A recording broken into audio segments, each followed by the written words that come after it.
Okay, folks, sample exam questions for Chapter 25, DNA. So we'll jump right to it.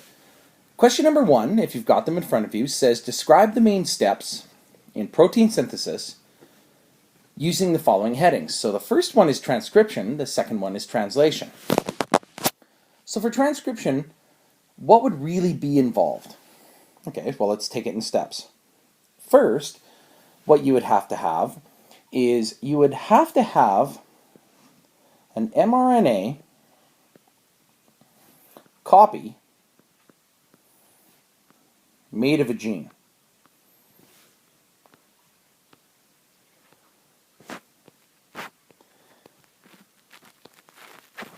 Oops.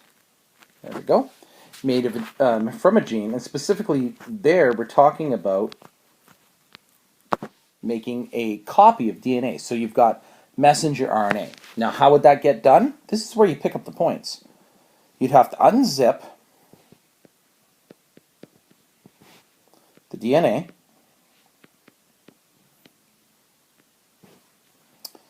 then RNA polymerase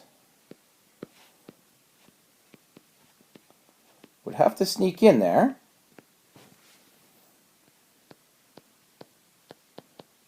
and basically create your mRNA single strand. So there we go. So we're up to 3 points already. This strand that you've made, this is the process where you've transcribed or written a copy of a gene in RNA, essentially. Okay. RNA polymerase would do the copying. Your single-stranded RNA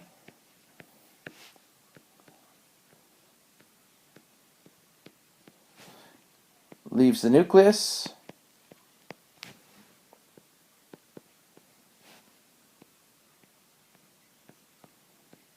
through the pores.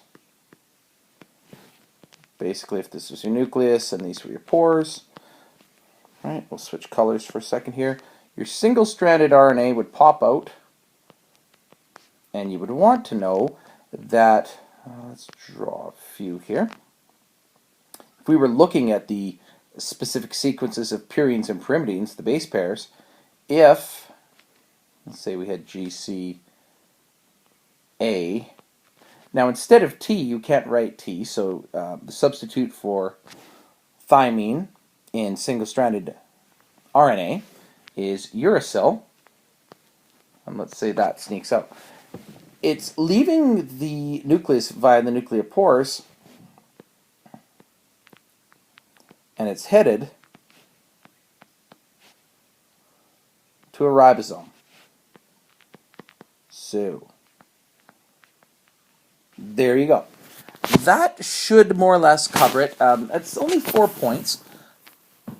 You could go on to say that once mRNA polymerase, or sorry, rather, RNA polymerase is done, that the DNA strand is wound back up by an enzyme, okay, and DNA ligase stitches everything back together. Okay, that's fine. You could do that, right? But we've got more points here than we need. Let's go on to our next. Okay, now let's get back to our funky color there.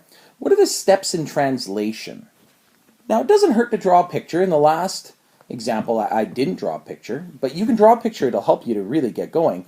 In translation, what you've got is you've got your mRNA strand,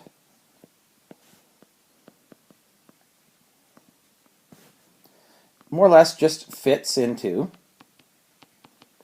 your ribosome, which ironically is RNA itself. So, large subunit, small and large subunits. Now, switching colors, if our mRNA strand fits in there, like this, let's try to make it continuous, there we go, then it's a single-sided thing. So we'll only draw a few of these. Notice I'm drawing them kind of in patterns of 3, because that's how DNA is that is how mRNA is read. It's read in codons. Okay, so as this forms, transcription, we would more or less get sort of a stamping process going on. I'll move this around a little bit. Let's see if I can find our move tool. Let's see here.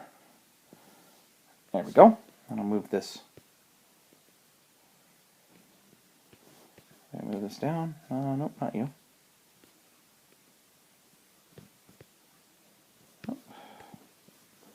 Oh, come on. No, it just keeps wanting to grab that. Okay, so I'll zoom in on what's going on here. If this is our ribosome,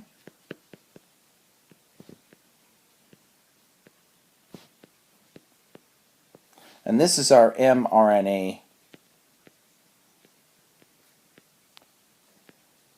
single strand with the messages to produce a protein, then we'll just kind of zoom in on it and we'll say what happens is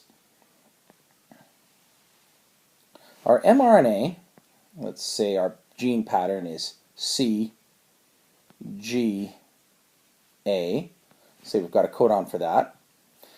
And I'm just doing these in a random order. I'm not specifically looking at a table or anything. It just takes too long if I do that. CCG.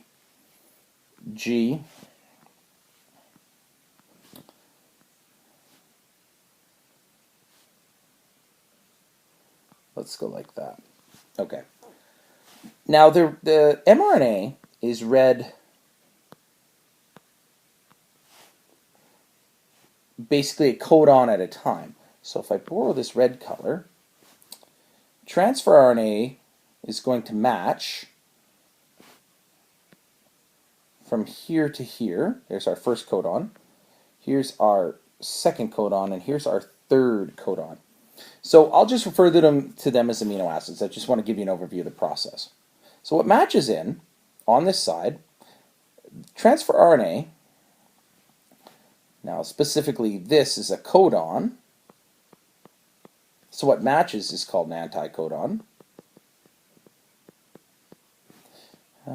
G, C, U.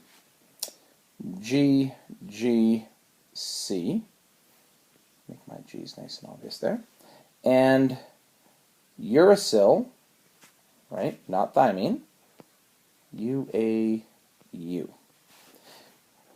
Now, if we consider this sort of in a simple way, our transfer RNA, if these are our codons, will come along, and we'll just draw it a little bit more stubby than it really is, but that's okay.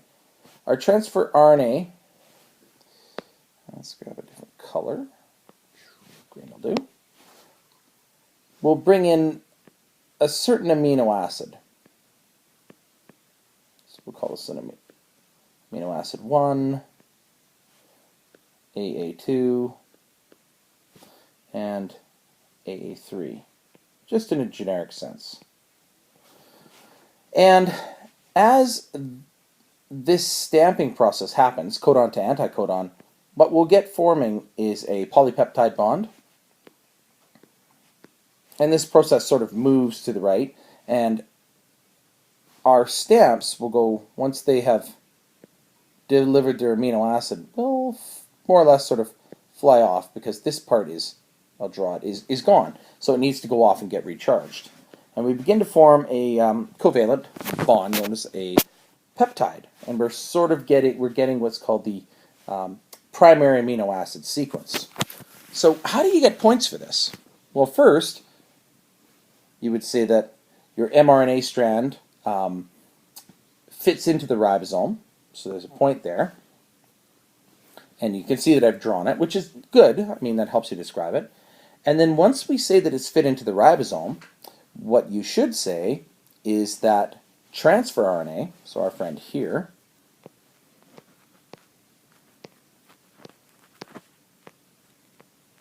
transfer RNA with the corresponding anticodon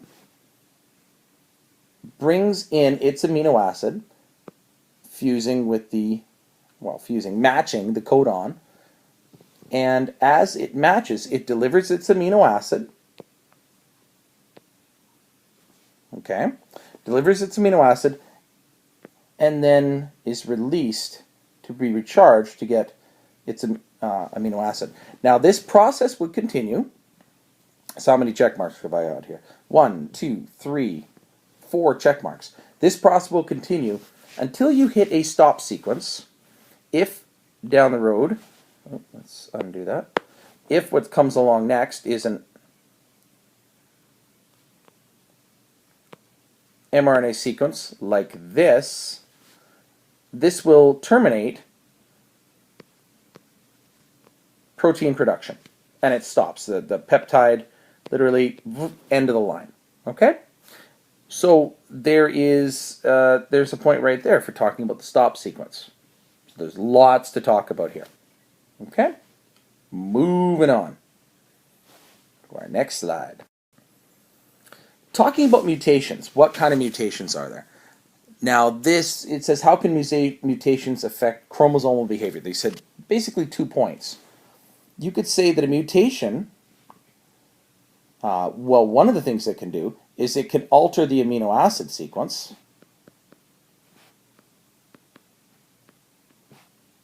There you go.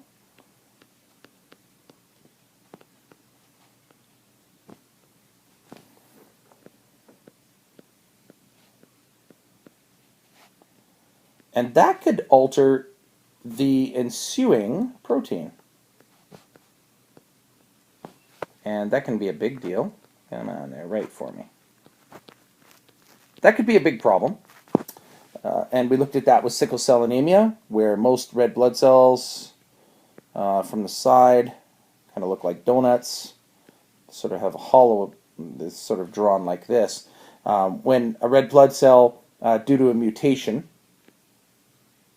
assumes it's sickle cell formation, instead of looking like a nice sort of healthy shape, this is side, and this is sort of top view here. When you look at the red blood cell, it will form, when you view it, it'll form this sort of sickle shape here. And that's due to, turns out to be a mutation that we see much more prevalently in African American populations.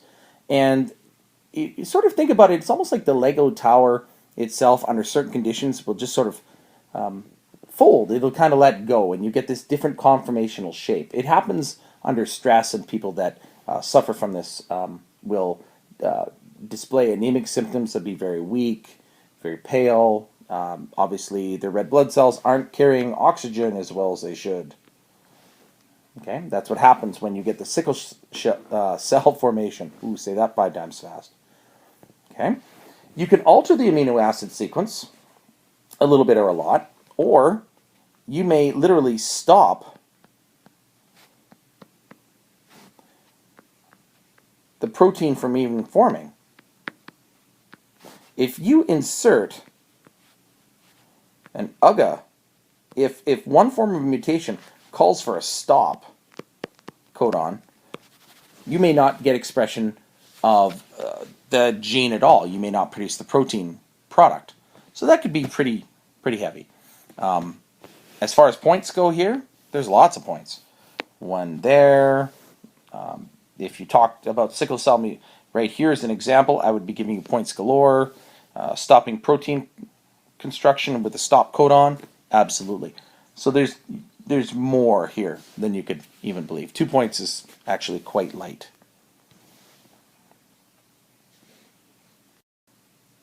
Watson-Crick model of DNA. Now, in the Watson-Crick model of DNA, it would be nice if you could draw some nucleotides. So let's say you can give me the phosphate, and you can give me the deoxyribose sugar, like that, and you can draw in one of the bases. Okay, and then you can, ooh, there we go, draw the corresponding phosphate, and that, let's link that down like this.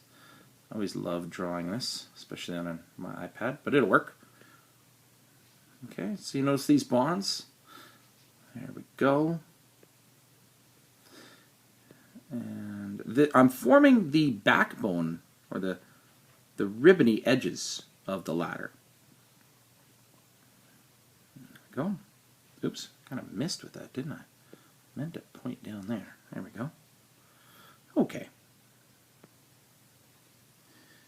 So we'll leave it at that, and we'll go over to our bases off our deoxyribose sugar. Left lots of room. There we go. Okay, so our corresponding, if you draw the Watson-Crick model of DNA, I don't expect you to draw it as a twisted ladder. How about an untwisted one? That would be good.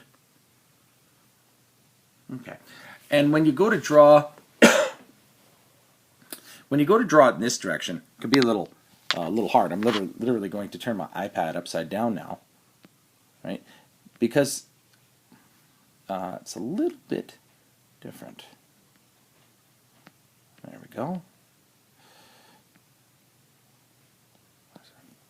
Oops. There's our phosphate. Let's draw this guy coming over.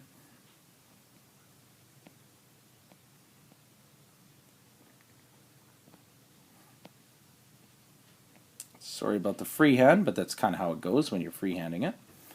Okay. Oh, there's a long one. I've been drawing my pentose sugars very big, but you get the idea.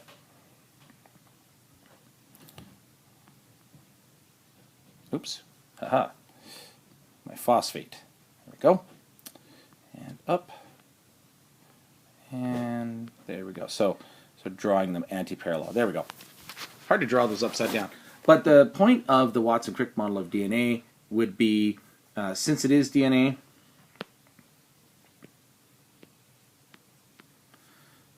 guanine, cytosine, guanine, thymine. There we go. I would like to see it if you knew the bonds. The hydrogen bonding. So usually you draw them with little dots. There are 2 hydrogen bonds between our A's and T's, and there's a triple hydrogen bond between our guanines and cytosines. So if you draw the model like this, if you can, oops, let's put in a 3rd bond there, I almost didn't. If you can draw it like this, and then you can tell me that this is a phosphate, and you can tell me that these funny shapes here that are supposed to be drawn a little bit better than I did are deoxy ribose sugars. Okay, I would be very happy, be awarding full points. Further points, you could point out that the bonds on the edges are covalent, but that's not so important. This shows me pretty well everything I would need to know. If you described it in words, that'd be great. If you labeled it, I'd be very happy. Moving on. DNA replication. That's one where what I would expect you, let's draw in our DNA strand. We'll draw it a little more simply this time.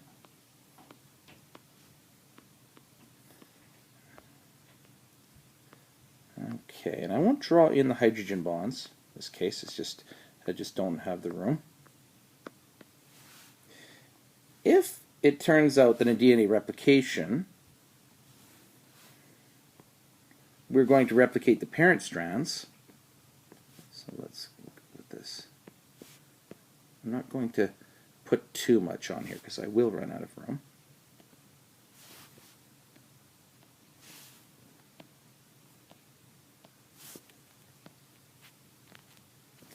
It'd be nice to see you choose a different color, or even more or less sort of a different shade, if you will. And what I'd like to see you drawing in would be the corresponding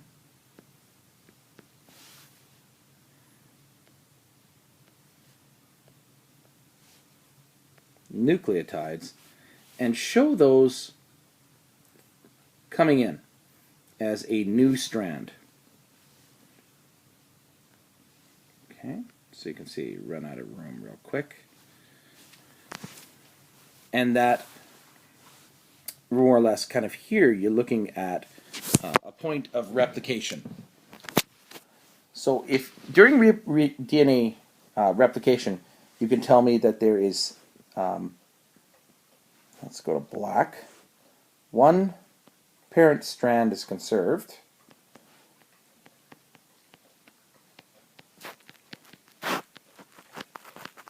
that's why it's called the semi-conservative replication of DNA, because you only keep one.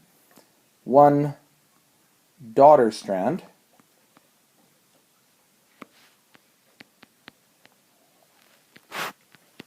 is grown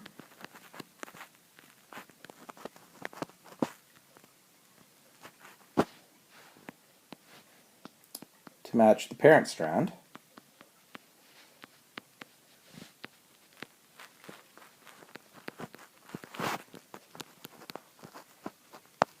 That's great.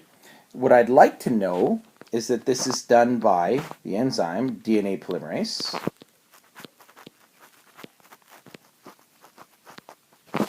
Okay, that's pretty important. Just one sec here. I just want to call up a picture from my own reference.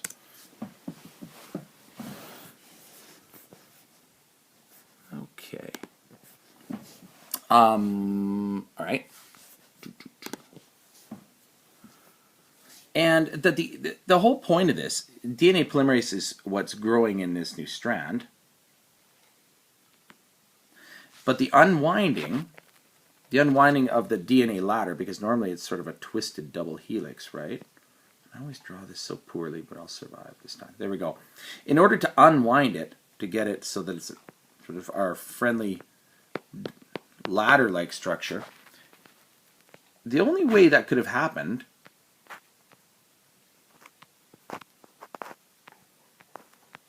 you could say that DNA is unwound by an enzyme known as DNA helicase. I'll just write helicase here. So there's lots and lots of points here. You should say that DNA polymerase, in this case DNA poly, proofreads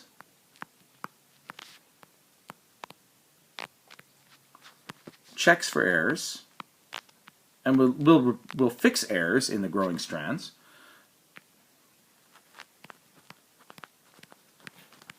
And then at the end, when this is zipped back up, you would say that DNA ligase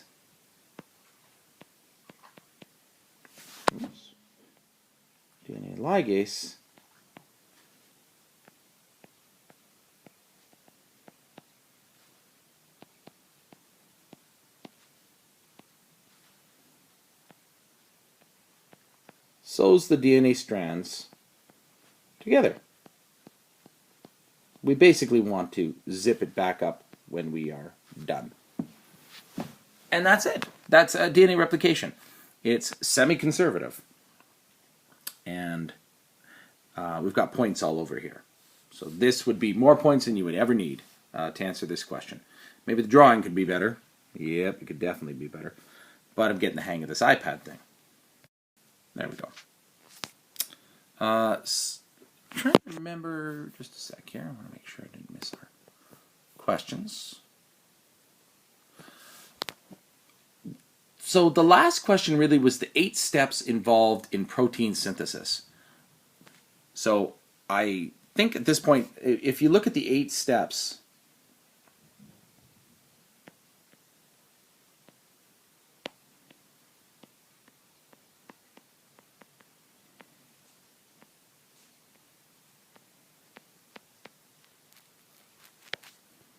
okay, 8 steps involved in protein synthesis. Well, we could go all the way through all the steps that we listed. It's a little bit redundant. We can look at transcription and list off the steps there. We could list off what happens in translation, which is when you get Transcription is really about mRNA. Translation is mRNA,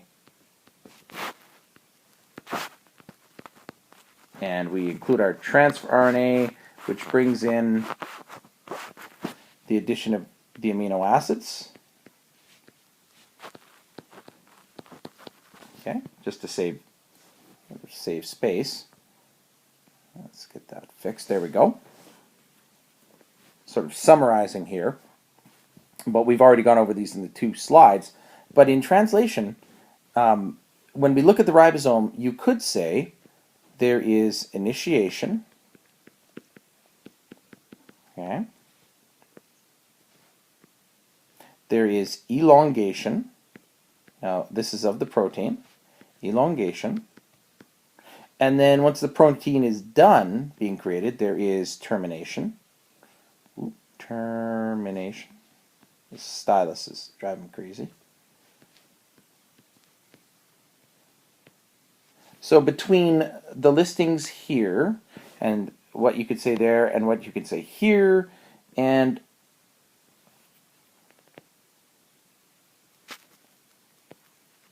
what you would say here, you have more than 8 points. There's a lot to talk about here. The previous slides have already described this. So these ones here are important to know because it's kind of like an overview of translation and what happens. So yeah, there's been quite a bit to answer here, but we are done. Hope you enjoy. Thanks, folks.